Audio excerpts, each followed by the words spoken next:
नमस्कार, स्वागत है आपका। मैं अंची गौर। उत्तर प्रदेश विधानसभा चुनाव में सभी पार्टियों की नजर एक बार फिर मुसलमान वोटों की तरफ है।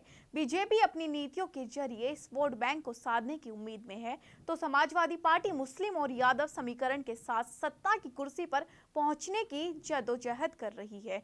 साल दर साल चुनाव में राजनीतिक दलों पर मुस्लिम तुष्टीकरण के आरोप लगते रहे, तो राजनीतिक दल भी उनके सामाजिक आर्थिक उत्थान के दावे करते रहे। उत्तर प्रदेश के विधानसभा चुनाव की चौखट पर खड़ा है। ऐसे में चुनाव की बात करेंगे सूबे के मुस्लिम मतदाताओं की।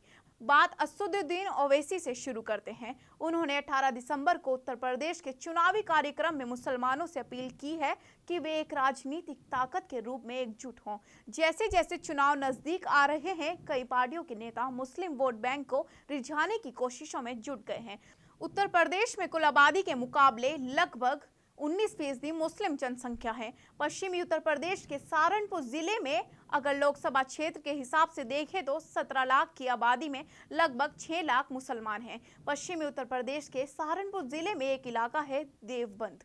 2017 के विधानसभा चुनाव के दौरान जारी हुए आंकड़ों के मुताबिक देवबंद विधानसभा सीट पर लगभग 3,26,000 मतदाता हैं। इनमें लगभग 1,10,000 मुस्लिम वोटर्स हैं, यानी देवबंद में 1/3 मुस्लिम मतदाता हैं।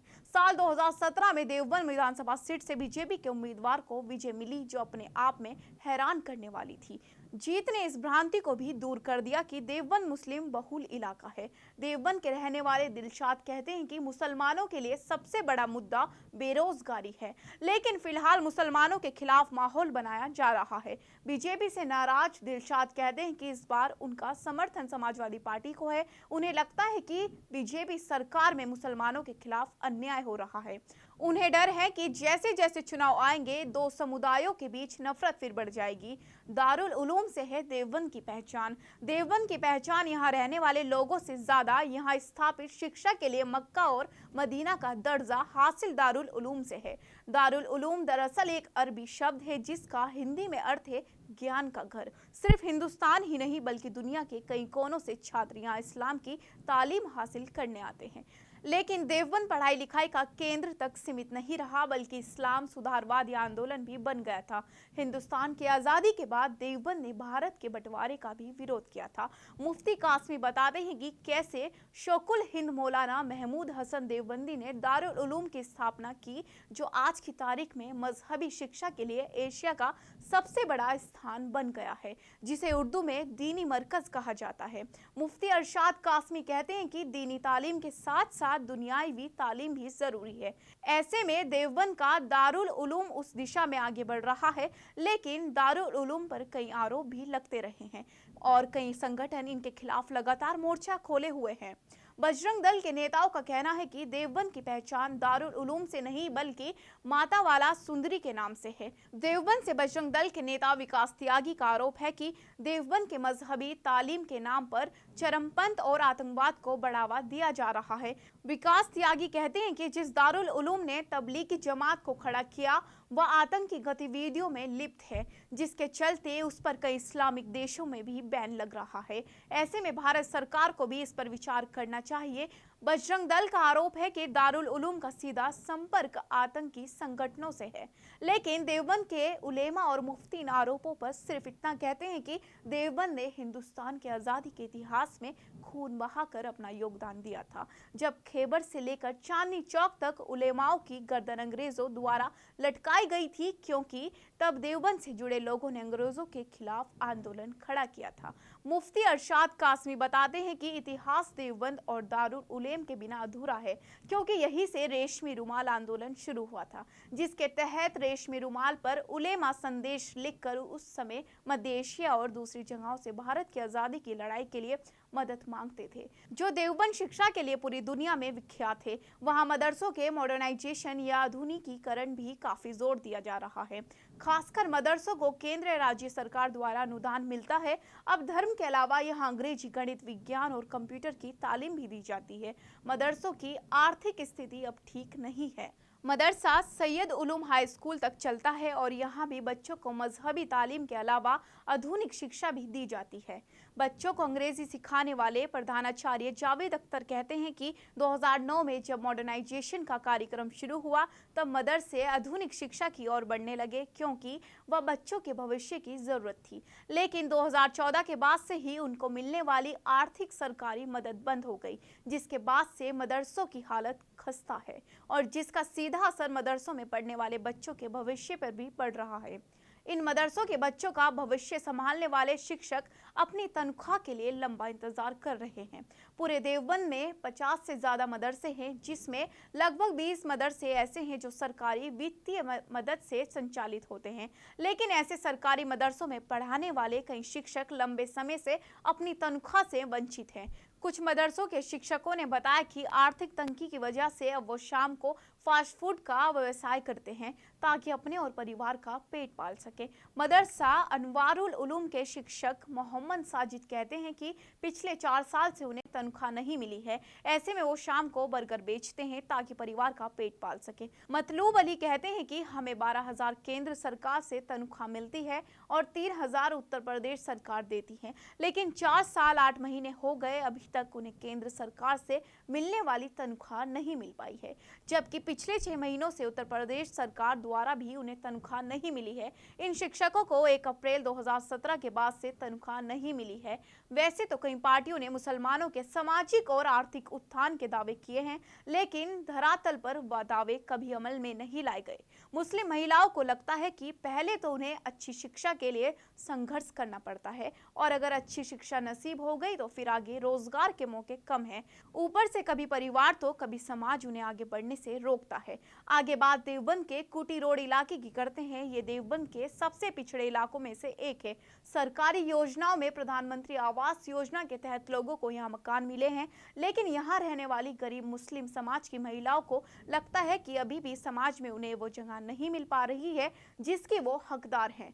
फरजाना कहती हैं कि आज भी उनके जैसी महिलाएं और उनके समाज के लोग सिर्फ चुनावी वोट बैंक बनकर रह गए हैं, जबकि कोई भी राजनीतिक दल उनकी स्थिति पर ध्यान नहीं देता। फरजाना कहती हैं कि समाज में उन्हें आगे बढ़ने के लिए काफ़ी जदोजहद करनी पड़ती है, लेकिन कभी परिवार साथ नहीं देता तो कभी समाज के ताने सुनने पड़ते हैं।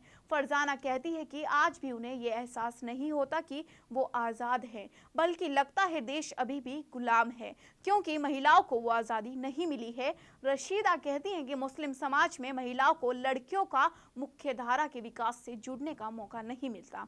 ना ही उनके लिए शिक्षा की बेहतर व्यवस्था है, ना ही वो रोजगार के लिए आगे बढ़ पाती हैं, क्योंकि अक्सर समाज उनका साथ नहीं देता।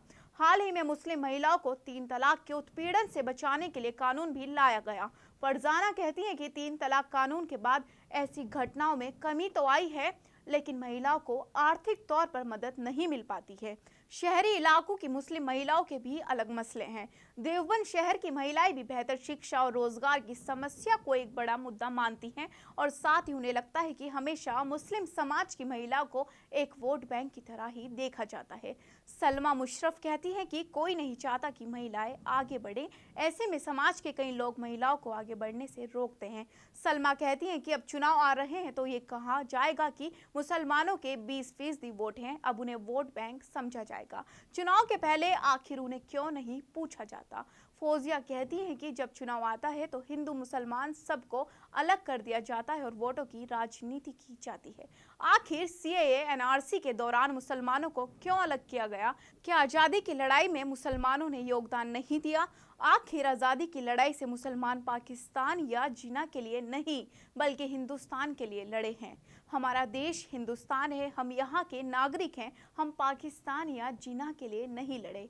इरम उस्मानी कहते हैं कि आज की तारीख में मुसलमान होना बेहद मुश्किल है। सरकार ने कहा 3 तलाक मुस्लिम महिलाओं के लिए लाया गया है, लेकिन जब उनका तलाक होता है तो संपन्न आदमी जमानत लेकर बाहर आ जाता है, लेकिन उन महिलाओं को क्या आर्थिक न्याय मिलता है? क्या कोई सहारा मिलता है? इरम पूछती है कि क्या महिला आज की तारीख में महफूज हैं? 18 साल की दुआ हुसैन इस बार पहली बार वोट डालने जाएगी। दुआ हुसैन कहती हैं कि अगर हम सरकार चुनते हैं तो हमें उसके बदले सुविधाएं मिलनी चाहिए, लेकिन ऐसा होता नहीं है। जो वादे किए गए वो मुकम्मल नहीं हुए। ऐसे में हमारे लिए इस चुनाव में बेरोजगारी सबसे बड़ा मुद्दा है। देवबंद की शिक्षित युवा महिलाएं कहती हैं कि उन्हें बराबरी का अधिकार चाहिए और यही उनके लिए सबसे बड़ा मुद्दा है। दूसरी महिलाओं को लगता है कि बेहतर शिक्षा और रोजगार की उनके लिए भी चुनावी मुद्दा होगा। देवबंद के दारुल इलाके के अब्दुल नेहरू जैकेट बनाने का काम करते हैं। अब्दुल के हाथों में गुण है जिससे वो 350 में एक जैकेट तैयार कर देते हैं, जो बड़े बड़े शॉपिंग मॉल और बाजारों तक पहुंचते पहुंचते 2000 से भी ज्यादा महंगी बिकती है। अब्दुल कहते हैं कि अब कमाई कम होने लगी है क्योंकि जीएसटी बढ़ गई है और पीछे से कच्चा माल महंगा हो गया है। अब्दुल कहते हैं कि महंगाई उनके लिए इस चुनाव में बड़ा मुद्दा होगी। नौशाद जैसे युवा कहते हैं कि वो मछली कारोबार में रोजी रोटी कमा रहे हैं क्योंकि उन्हें भी शिक्षा नसीब नहीं हुई। नौशाद कहते हैं कि खाना कमाना ही अब उनकी जिंदगी में सबसे बड़ा संघर्ष है। 4 सितंबर और 5 सितंबर के बीच रात को समाजवादी पार्टी सरकार में राज्य मंत्री रहे ईशा रजा के भाई जिशान रजा की पुलिस के साथ भिड़ंत में मौत हो गई। पुलिस द्वारा दर्ज किए गए मुकदमे के मुताबिक जिशान रजा गोकशी में शामिल और पुलिस द्वारा दबिश के दौरान आरोपियों की ओर से चलाई गई गोली में घायल हो गए, जिसके बाद में मौत हो गई। वही जिशान के चाचा ईशा रजा का कहना है कि वो पुलिस एनकाउंटर में मारा गया और मौजूदा सरकार के पुलिस उनके समाज के युवाओं को झूठे मुकदमे में फंसाती है। क्या एक घटना को पूरे समाज के नजरिए से देखा जा सकता है? हमने देवबंद के पढ़े लिखे कामकाजी युवाओं से भी इस मुद्दे पर विस्तृत चर्चा की। स्थानीय पत्रकार मुशर्रफ उस्मानी कहते हैं कि आर्थिक स्थिति में कोई बदलाव नहीं है, बल्कि रोजगार के मौके धीरे धीरे कम हो रहे हैं। जब से ये सरकार आई है तब से मुसलमान खुद को सुरक्षित महसूस नहीं कर रहे हैं क्योंकि उन पर मुकदमे लगा दिए जाते हैं। एनआरसी सीए प्रोटेक्ट के दौरान मुझ पर 42 मुकदमे लगाए गए। शिक्षा क्षेत्र में काम करने वाले डॉक्टर मलिक मौजम कहते हैं कि जब से ये सरकार आई है तब से हमारा विश्वास सुरक्षा के मामले में कम हुआ है। वो बोले, मैं सोचता हूँ कि अपने बच्चों को पढ़ाई के लिए बाहर भेज दूँ। कारी नौमान इलाही कहते हैं कि हमारी गंगा जमुना तहजीब को नुकसान पहुंचाया जा रहा है। कारी कहते हैं कि हिंदुस्तान ऐसा मुल्क है जो धर्मनिरपेक्ष है, इसलिए हमें उस सेकुलरिज्म को कायम रखना चाहिए, आगे बढ़ाना चाहिए, इसमें हमारी तरक्की है। डॉक्टर मलिक कहते हैं कि हाल फिलहाल में जब एयरपोर्ट का उद्घाटन हो रहा है और वहां जीना की बात कर रहे, जबकि हमने इस मुल्क में रहना पसंद किया क्योंकि हमारा मुल्क है और हम जीना की निंदा करते हैं, लेकिन आप जिना का नाम लेकर हमसे सफाई की उम्मीद करते हैं। आप विकास की बात क्यों नहीं करते? हमें लगता है कि हम अपनी पहचान छिपा करके, क्योंकि कहीं यात्रा भी करें तो किसी को पता चल जाए कि ये मुसलमान है। ये भावना पहले नहीं थी लेकिन अब ये सामना होने लगा है। पत्रकार मुशर्रफ उस्मानी कहते हैं कि जिन्हा का नाम लिखकर हमें जलील किया जाता है। बच्चे की शादी की उम्र 21 साल की जा रही है जो सबके लिए की गई है, लेकिन किसी मुसलमान ने इसका विरोध नहीं किया। 3 तलाक के दौरान हमने इसकी मुखालफत इसलिए की थी क्योंकि 3 तलाक एक शरीयत का मामला था और हम नहीं चाहते थे सरकार उसमें दखल दे। डॉक्टर मलिक कहते हैं कि बीजेपी के राज में हमारे यहाँ अच्छी सड़कें नहीं बनी, जिसके लिए नितिन गडकरी को श्रेय देते हैं, लेकिन जब ये कहा जाएगा कि कपड़ों से पहचान लिया जाए और सबका साथ सबका विकास पर अमल ना हो तब ये गलत है। देवबंद के मुसलमानों के लिए सामाजिक सुरक्षा के साथ शिक्षा और रोजगार सबसे बड़ा मसला है।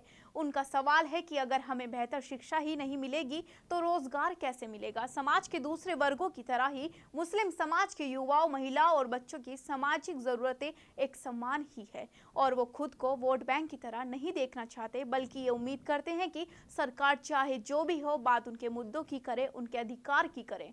अभी तक इस वीडियो में सिर्फ इतना ही। नमस्कार।